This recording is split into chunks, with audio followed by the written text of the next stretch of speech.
It felt good to be around people, to feel normal, to hug people, to be around friends. I just needed that experience and it rejuvenated my why because I can't wait to race.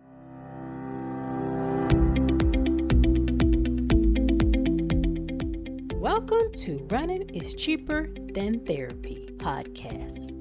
I am your host, Dr. Weta L. Brown. I inspire and promote movement. I explain how running adds to life from a mental wholeness aspect, how obstacles can be overcome in life to make it to your finish line.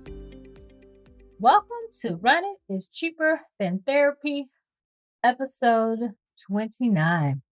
Today's episode is called, What is Your Reason Why? I'm going to talk about it in terms of endurance sport, particularly triathlons, but this question can be correlated to anything in life. What are your reasons why? Determining your why gives you purpose, motivation, determination, discipline, and consistently reminds you of your direction. The key to developing a why is the best way to ensure you are making progress toward your goal and avoiding setbacks toward those goals. So, what is my why in relation to endurance sports? I started my journey with endurance sport after my mother passed away with breast cancer. I've talked about it on a previous episode. I started running in 2010, did my first marathon in 2011. I started my journey in endurance sport in 2017, endurance sports, particularly multi-sports. I started first doing duathlons while I was learning how to swim. And then I did my first triathlon in 2018, thanks to my godson, Cameron Humphreys, who texted me about a triathlon that was coming up. This again was talked about in a previous episode. My why initially was I couldn't lie to him because I told my godson Cameron that I would do a triathlon the year after he texted me about a race that was in Jackson, Mississippi. I live in Chicago and he wanted me to come home that weekend. I couldn't swim at the time, so I bought a road bike and learned to swim. So I couldn't lie to him. And that was my primary goal for starting my journey. But I learned to love it. I learned to love the challenge. It's funny, although there's fear involved, particularly with women, and with longer distance race, there's that extra pressure of the time cutoffs. While it makes me nervous and anxious, it's something that adds the little adrenaline rush. I've come to find out I'm a little bit of an adrenaline junkie. So endurance sport feeds that love of the adrenaline. So my why again was I couldn't let him down, but I learned to love it and I learned to love the feeling. I learned to love the fact that it was a little scary and a little risky, but I love the feeling, particularly during a race when I got out of the water because I could cycle and I learned to love cycling. Although I've been running for 10 years, marathons particularly 10 years, I've been cycling since 17, seriously. And it's become my favorite of three just because I get more out of what I put in, meaning if I spend a lot of time on my bike, I can see progress quicker than running or swimming. And I love the camaraderie among cyclists. So it's become one of my favorite of the three sports. I came up with the topic, what are your reasons why? Prior to attending Tulsa IronMan last weekend. I initially was supposed to race Tulsa IronMan. I got talked into it by my friend Annette, and there were going to be initially about 20 African American people join the race. So I didn't want to miss out, FOMO, fear of missing out. So I signed up. I was a little apprehensive because I've only done one full distance Ironman and this one was canceled. So I wanted to at least do one more to get the full experience. So Tulsa was initially supposed to be in May of 2020. So I signed up. All of my other friends had done previous races, multiple races. So they were kind of old pros. So I was nervous about the whole doing two because I was supposed to do Tulsa in May and Barcelona in 2020. My group in Chicago usually picks an Ironman race that most of the team will participate in. And for 2020 was Barcelona. So I, again, FOMO, fear of missing out. So I signed up for both, a feat in itself. So prior to COVID, I had this episode following a ski trip in December where I was short of breath and really fatigued. So I had just come back from Jackson Hole and being on a plane, even though it wasn't a particularly long flight, I was concerned that I might have a pulmonary embolus, was going to cause shortness of breath. So I went to urgent care and they ran some tests and they ended up sending me to the emergency room after a battery of tests. I didn't have a pulmonary embolus or a clot in my lung, but they wanted me to see my physician for further workup. So as part of the workup, I had to wear a monitor every time I got these heart palpitations. And every time I had an episode, I had to notate it. So I saw a cardiologist. I had to get an echo. And after all of the workup, my cardiologist said I had a heart consistent with an endurance athlete. He thinks that my symptoms were attributed to stress and overtraining and told me not to participate in Tulsa IronMan in 2020 because he knew I would try to play catch up because I hadn't been working out because I was afraid that I might have a heart condition. You hear athletes dropping dead at the finish line. And I wanted to make sure that I did not have any problems with my heart because while I love endurance sport, I don't want to drop dead trying to run a race. So my symptoms went away actually after the doctor said I was fine. Then COVID happened. I unfortunately contracted COVID in March and the pandemic started. And of course, all races were canceled. So I deferred all my races to 2021. And the plan was to do Tulsa in 2021. But in March of 2020, I was racing, skiing. My last run, I gave it 110% and I lost balance and I fell and I hurt my knee. At the time, it wasn't that significant. I finished skiing the rest of the day. That was one of the last few days of the ski trip. I came home. It was bothering me a little bit. I had some treatment. It got better. Then I would start running, trying to pick up distance and pick up speed, and it came back.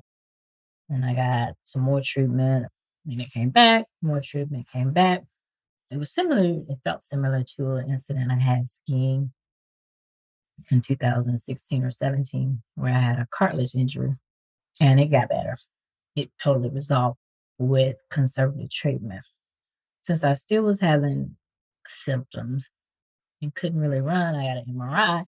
And after seeing the MRI results, I realized why I wasn't getting any better. I sustained a ACL tear, a partial tear, a meniscus tear, as well as a cartilage injury. So I saw my old partner. I had surgery. He didn't have to totally reconstruct my anterior cruciate ligament, but he did have to secure it to the bone with what's called an anchor. And then he took out the meniscus that was torn by partial meniscectomy, and my cartilage wasn't that significant. He kind of just shaved it to a smooth surface. So my rehab was slower than traditional because I had surgery before my other knee for a meniscus tear. It's not the traditional 9 months, but it was slower because he had to protect it while the anchor was healing. So I had to be on crutches for about 4 weeks.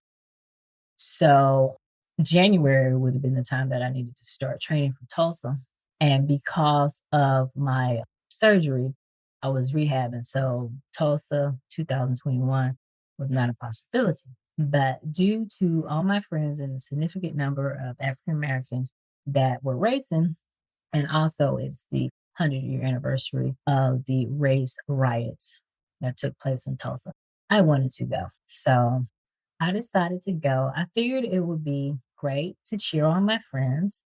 It would be great to be amongst other triathletes because last year with COVID and me not being able to work out like I want, COVID, I was out for 3 weeks and I had another cycling injury, a saddle sore gone wrong, which I will talk about in another episode. Then I had surgery. So it's like really wasn't consistently training. And triathlons, multi-sports has come a significant part of my life. And that with the social isolation, because I'm single and I live by myself. I even have family in Chicago. And actually today I saw my aunt, which will turn 90 next week for the first time in over a year. And because of COVID, and my uncle actually, her brother passed away with COVID. So we were careful and following our precautions because that was a significant loss for our family. So I felt that going to Tulsa would be good for my spirit, would be good to be amongst other triathletes, be good to be amongst racing because that was the first full distance Ironman in 2021. So one of my friends who was also racing, Alex, was driving from Grand Rapids. So I rode with him. So it was about a 10-hour drive. And it was great because we talked about everything under the sun. It was just so nice to be able to talk to people, interact with people. Got to Tulsa on Thursday evening. Got to Tulsa on Wednesday evening. Thursday, I volunteered. I was part of the secondary screening. All the athletes had to fill out a COVID screening form. And if they answered yes to any of the questions, they came to see me. I had one person on my shift. His wife contracted COVID and had a positive test like Tuesday before the race, but they suspected she had it and was socially distanced for about 10 days prior to the race. And he bought a negative COVID test. So actually the process was to call the nurse that's over the volunteers, and then there's a physician that was over the medical team. He reviewed the information and the person was allowed to race. So that was my job for Thursday. Thursday, some of the other athletes came into town. On Friday, they had to do their gear check, and we did a tour of Greenwood, which is the location where Black Wall Street, where the race riots took place 100 years ago. And actually, the site, Ironman Village, was a part of the site of the massacre. It is now a college. Season 2, I will start a new series called Ask the Doc. If you have questions related to musculoskeletal injuries or musculoskeletal health, please send me a voicemail. Go to my website at www.weouilove.com. Click on the tab Voicemail, leave your voicemail, and select messages will be aired and answered on the segment. Now back to the episode. We took a tour of Greenwood, which was a very prominent area for African Americans at the time. They had businesses. They were very prosperous before the massacre, where basically the city was burned and over 300 people were killed. So when Friday following the tour, we had a group Black Triathlon Association meet and greet. It was nice to meet other triathletes from all over the country. I have a friend who's one of my ski friends, although he actually boards, who lives in Tulsa. So I got to see him, and he actually recommended the restaurant, which we had 25 people. It's so nice just to be amongst other people, fellowshipping, people with common goals. And the fact it was significant in the fact that 100 years ago, people were murdered because of the color of their skin. And just think about running through that area where we were murdered during the race in Tulsa made it extra significant, even though I wasn't even racing. The fact that Jim Crow and slavery, and the fact that people were and still are discriminated by the color of their skin. The fact that although we make a small percentage of triathletes, 0.5%, the fact that we have the right, we can participate in triathlons, which are physically and mentally grueling, but the fact that we can, and the fact that 100 years later, that we as a people prevailed despite all these obstacles that were thrown away, made it more significant the whole weekend. So, Saturday, although this is not a race report, I just want to go into some of the details of the race. I won't give you as much details as if I actually raced, but as a spectator who may want to do the race, I went into great detail to learn the bike course, the run course. I actually visited the swim site. Spectators weren't allowed to go on the swim site because they shut down the highway, so they shuttle athletes from the school to swim start, but I wanted to see the area. And the swim start was actually 1.1 miles away from transition one. So I wanted to see that whole area. So Saturday, I rode the bike course in my car, and I also wanted to scout places where I could see people on the bike because I came all the way to Tulsa to see my friends race, and I just did not want to see them on the run course. So I wanted to see a bike and I wanted to see the swim. So I was a volunteer, so I had access. I could have maybe gone to the swim start, but I would have been stuck because they had the roads closed down. So I figured it would be better to catch people at the start of the race. So I rode the 112-mile course and took notes places, gas stations off the highways where the roads might not be closed and where we could possibly get lunch while we're waiting on people.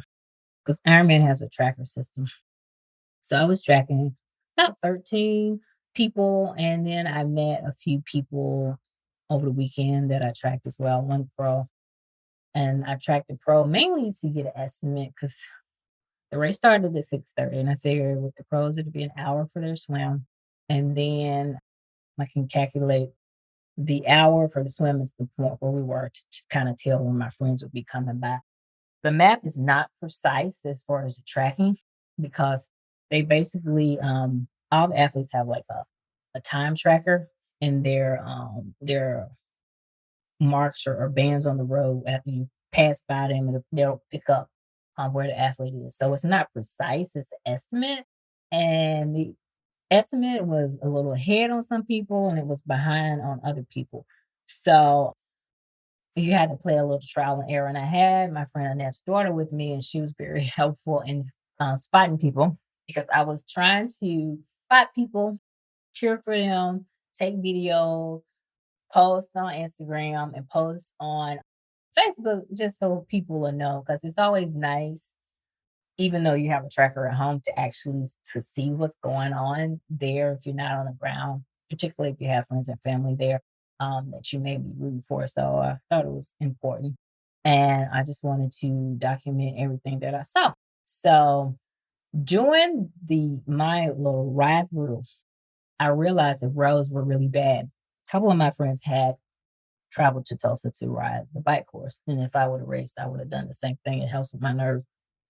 Although race day is different, I always like to get firsthand experience. So the roads were really bad, potholes everywhere. And some roads, half the roads filled with potholes. And a lot of the roads were narrow. So just imagine several bikes, potholes. People try to avoid potholes. And there were puddles because it was raining. It rained most of the morning of the race. So rain, mud, potholes, bikes, people losing their water bottles when they hit them bumps, trying to bypass. So it just sounds disastrous, and there were a lot of crashes. I saw two myself at an intersection. So if you don't really have great bike skills, and the course was technically challenges from the hills, and it had a lot of turns, it makes for a more challenging race. And usually I like hilly courses, rolling hills, because I love the descent. So you have to climb in order to go down. And I like to ride the descent to get up like 35 miles per hour. You can't do that on a technical course where there's a lot of turns, particularly with rain and potholes, because you don't, and gravel too, you don't know if you're going to hit something. So some of my friends who love descents as much as me were riding the brakes on those descents on the bike course.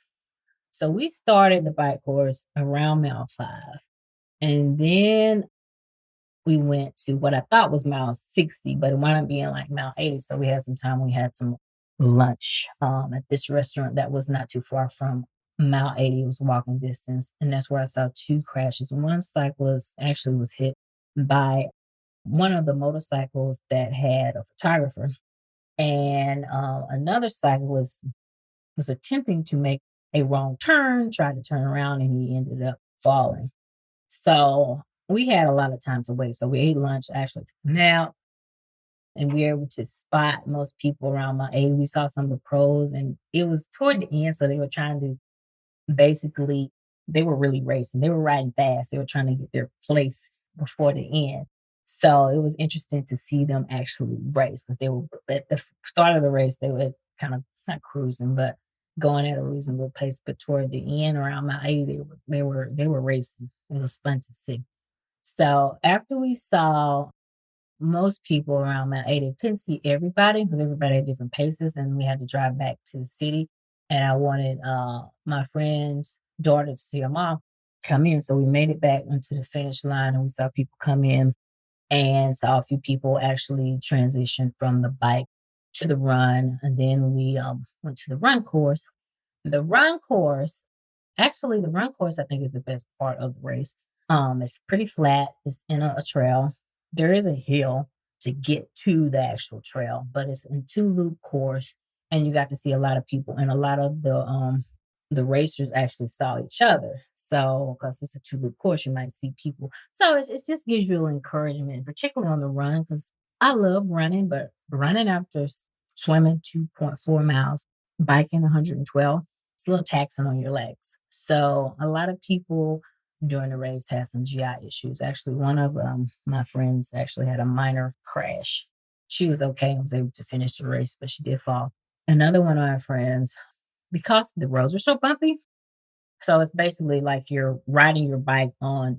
If you ever ride on the highway and they have a little bumps, like the whole 112-mile bump, bump, bump, bump, bump. So he was having some back pain. So I got to see a lot of the athletes. And then we decided to go to the finish line to see people come in. And I wanted to see everybody come in from the last person. Because I know if I was racing, I'm a back of the packer kind of person.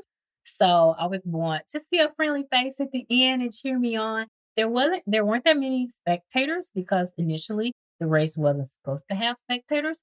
So, and they were really strict about who was at the finish line. The only reason that I was there was because I had my volunteer t-shirt on, and because there was a crowd around me initially and they made them leave. So I got to see friends coming in to the finish line and Mike Riley say, "You are an Iron Man." So it was a great experience, and it helped me remember my reason why. Being at the race, there's this feeling of racing. It's like Iron Man's a little slow when anything is possible, but you feel like if you can make it through a day, again, an Ironman full distance race is 2.4-mile swim, 112-mile bike, and 26.2-mile run. And the time cutoff for Tulsa is 17. Most races have a 17 cutoff in the United States. So doing all that within a time constraint of 17 hours is taxing on your mind and your body. So just being around that energy fed me. It fed my spirit. And also it felt good to be around people, to feel normal, to hug people, to be around friends. And it was good to see one of my friends who I hadn't seen in about 2 years. So it was just I just needed that experience, and it rejuvenated my why because I can't wait to race again. My rehab is pretty much done. My knee is maybe 99% better. I'm having some other issues just to getting back into running. I have some weird feet discomfort and calf discomfort. And a couple weeks ago, I rode 50 miles on my tri bike, which I hadn't ridden in since August actually, because I have a trainer at home that I train with in the winter, and it's my road bike. So I really don't get in the arrow position. When I say the arrow position, if you see people biking and they're like bent down on their elbows. So I was sore in my back and I have a partial thickness rotator cuff tear on the right I've had for a while, since about 2017. But it bothers me from time to time, but nothing major. But being in aero bothered it. And when I was to swim the following day, my shoulder started bothering me. So I kind of took a week off from swimming, did some rehab on it, and it was better. So I just started back swimming consistently, although I'm still slow. But on Saturday, the past Saturday, I rode 64 miles and my shoulders bother me still. So I don't know how this week is gonna go. So I'm gonna have to finagle with that. I always tell my friends that it takes a team approach to do endurance sport because there's so many factors involved. Because like with my shoulder, my plan is to rehab it. I've been on the foam roller and I have this ball I have for my feet. I've been rolling it out and I've been putting what's called Voltaren, which is a topical NSAID. And when the NSAID is a non-steroid and anti-inflammatory drug like Motrin or ibuprofen, but it's topical, it's a cream, and biofreeze. I've also been using band exercises. So I may get another round of PRP, which is platelet-rich plasma, which has growth factors to help to see if that helps my shoulder. Another option would be to go to my bike fitter and see if there's any type of adjustment that can be done that would not cause my shoulder to bother me. Because I noticed that like the last 10 or so miles, I can feel it. And I tried to like reposition myself and kind of just shake my arm out to see if it helped, but it still hurt following the ride. Or maybe I need to ride more on my tri bike during the week because I usually ride the trainer, or when I ride outside with Major Taylor, I use my road bike because the tri bike is really not safe to ride in a pace line when you're right behind someone because the brakes are not.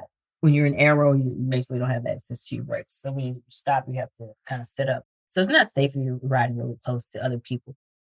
In a triathlon, we're not allowed to draft, so it's like you're spaced away from people, so it's safer.